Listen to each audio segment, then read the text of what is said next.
হুজুর বিয়ে করলেও দোষ, হুজুর বিয়ে করে না এটাও দোষ, হুজুর দেখতে সুন্দর এটাও দোষ, হুজুর দেখতে বেশি স্মার্ট না এটাও দোষ, হুজুর খায় কম খাইতে পারে না দোষ, হুজুর খায় বেশি এটাও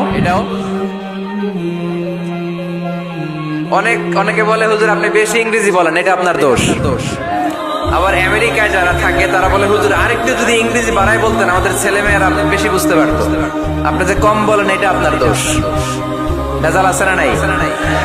সব ভেজাল থেকে আল্লাহ তুমি এই জাতিকে নির্ভেজাল করে দাও।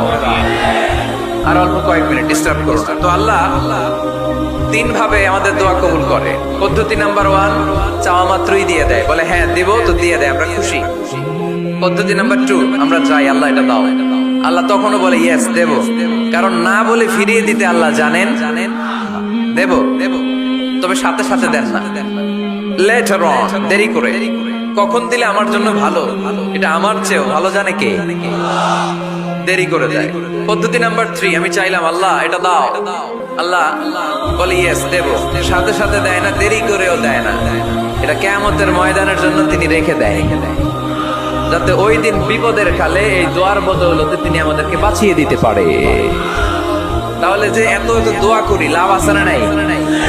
হয় সাথে সাথেই কবুল, নয় কিছু সময় দেরি করে কবুল, তা না হলে আখেরাতের অ্যাকাউন্টে আমাদের জন্য ব্যালেন্সে রেখে দিয়েছে কে?